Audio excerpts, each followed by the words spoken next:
Welcome back everyone, Tina here, and in this video today I'm walking you through the internal notifications actions within workflows. Internal notifications come in really handy if you want to notify your team members once a sale has been made, maybe a abandoned checkout has been made, somebody submits a form, or somebody handed in an application form, for example.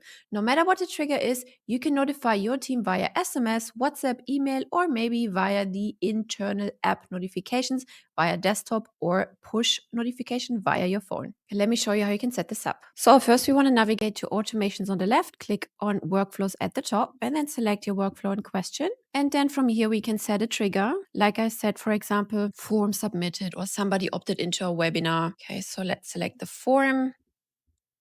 Form is, let's say, the webinar form. Okay, so once somebody submitted the webinar form, we want to notify our sales agent to follow up immediately after like 60 minutes or 90 minutes, however long the sales webinar works, right? So let's put a wait step. And then let's click plus and type notifications. And here under communications, you can see the internal notifications action. Click on it. Here you can rename the action if you want to. So for example, if we chose SMS, we can add SMS here. Then we want to click the drop-down menu. And as I said, you can select between email, notification, SMS, and WhatsApp. So let's start with SMS. Here we can select the user type. Who do we want to notify via SMS? All the users within this particular account, the assigned user, a custom number, or a particular user. Let's say we're going to select a particular user. We then select the user from the drop-down menu. So we want to select our preferred user. We can also select multiple if we wanted to. In this case, we just keep that one. And then from here, we can also select a template. So remember, a template is called a snippet in the SMS world. And then if you head over to marketing on the left and click on snippets at the top, you can create a new snippet right here. So either a text snippet or an email snippet, and then pull it into the SMS notification builder right here. In this case, we're going with no template and we're going to create our own message. From here, we can write a message using AI, or we can simply add our own text. So let's write one with AI. We can select a tone. Let's keep it casual. So write an SMS to our salesperson. He shall follow up on our new leads that came in for the webinar. Hit generate SMS. And then here we go. It pulls the custom value. Hey, contact full name. We can also put first name. So let's delete that. Click on the custom values icon, click contact, and then first name, comma. Hey, Tina, could you please follow up on the new leads that came in for the webinar? It's important we connect with them soon. Thank you. I mean, soon, I would just put a deadline here with them today to make it urgent, also for the salespeople, of course. Then best the team or Tina or whoever, right? And then if you want to make modifications, you can say that here to AI or just simply edit them like I just did, and then hit use message. It pulls the message into the message box. Here we can also add attachments, images, for example. Let's click add attachment.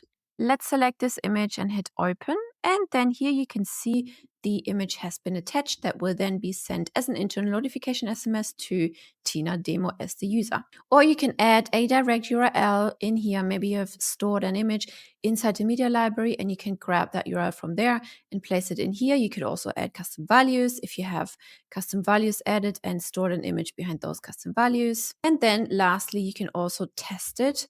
Just add your phone number, hit send test SMS, and you can see exactly how it would look like when your team member or the assigned user will receive this internal notification. Let's hit save action and let's move on to the next. Let's type notification again. Let's select it. And in this case, let's select email. Let's rename this step so we know what is happening.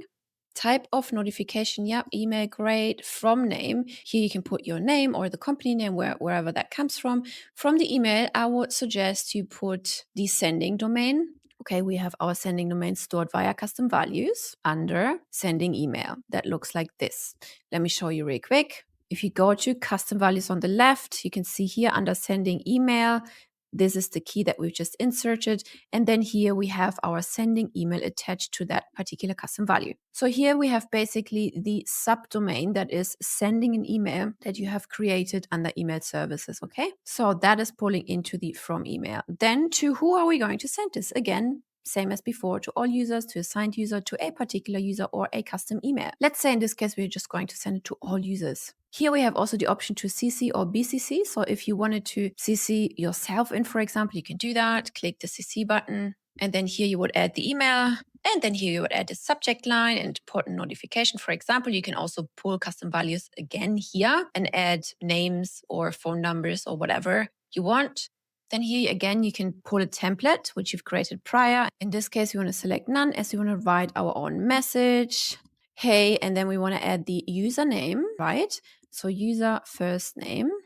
Please follow up on the new lead. And then here we can add more information from the new lead that has submitted the form in the trigger action. So here, for example, we can add the contact full name, for example. Then we can add the contact email.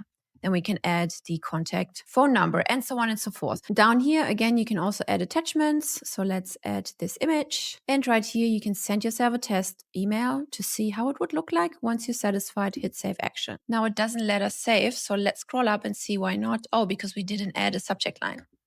So let's add important notification. Let's scroll down and hit save action. Perfect. Now let's add another notification. Here we are going to add the notification. This is basically in-app, okay? So let me show you this. If you go into your account, on the top right corner, you have this little orange bell icon. This is where the notification would show up. So in this case, we got the internal notification as the trigger, hey, somebody send a message in our internal chat, okay? So we've set up an internal chat for our team, and when somebody replies in the internal chat, then we will receive a notification about that. So any notification you set up can then show up right here under the orange bell icon. But also it can show up on your phone within the Lead Connector app as a pop-up notification, okay? So that is what the notification is all about. Here we can add another title. For example, hey, this contact opted into the Mindset Journal PDF, okay? Please call her as soon as possible. Same scenario as before, you can add the custom values of the user to call, okay, the phone numbers, the emails, and so on. You could also add trigger links if you wanted to. And then down here, you can dictate a redirect page. So if somebody clicks on the particular notification here, then they'll be forwarded to where? The redirect page, okay? Will they be forwarded to contacts, to conversations, or opportunities? In this case, we want to add them to the opportunities because we are doing sales and this person is supposed to follow up with a new lead. Therefore, we want to lead them directly to the pipeline, which is opportunities. Then to user type. Who are we going to send this to? To all users, to a particular user, or to the user assigned to the contact? In this case, we are going to use the user assigned to the contact. Let's hit save. Last but not least, I'm very excited about this one. Let's select the WhatsApp notification. Let's rename this to WhatsApp. And then again, the user type, assigned user, or a particular user. Let's say assigned user. Here we can choose a template. And this template this time, you would need to create under settings WhatsApp. So if you go to settings bottom left, you click on WhatsApp on the left. Then you would click on templates, and here you can create those templates. Once Meta has approved those templates, they will then show up right here. Okay, let's say we have created a template, we select this one, and yeah, that's it. The question is, what are you selling? I mean, this is just a template that we have prior created. You would then, of course, write content like, hey, follow up with this lead, make sure to call her and so on, and then hit save action. By default, every user can receive up to 500 notifications every 5 minutes. And of course, as a prerequisites, please make sure that all your phone numbers, emails, and WhatsApps are integrated and activated. Please also note that these internal notifications only work for users within the system. It will not work for contacts that you have stored under the Contacts tab, unless there are a user, of course. The CC and BCC features only available for email, not for SMS, WhatsApps, or in-app notifications. If the notification type is not properly configured, meaning there is no WhatsApp connected or the email is not connected properly, then the notification will not go through. But that doesn't hinder the next actions to fire, okay? So it just skips the internal notifications if channels are not configured properly, and then continues with the next actions. The attachments included in the SMS, emails, and WhatsApp count towards the account file storage. And depending on the channel, it may also contribute to the message size limits. For example, SMS carriers enforce file size restrictions. Oversized files may prevent the delivery, so always make sure that you keep those attachments optimized. So what happens if you enroll thousands of contacts at once? So first of all, the notifications are limited to 500 every 5 minutes per user. If a workflow triggers bulk notifications, additional messages above this threshold are queued. Depending on the system load, they may either be delivered once the system resets, or they will drop completely if the workflow conditions expire. Now that's it already to help you and your team to stay on top of your game. I hope you find this feature useful, and be sure to check out all of our videos within the playlist.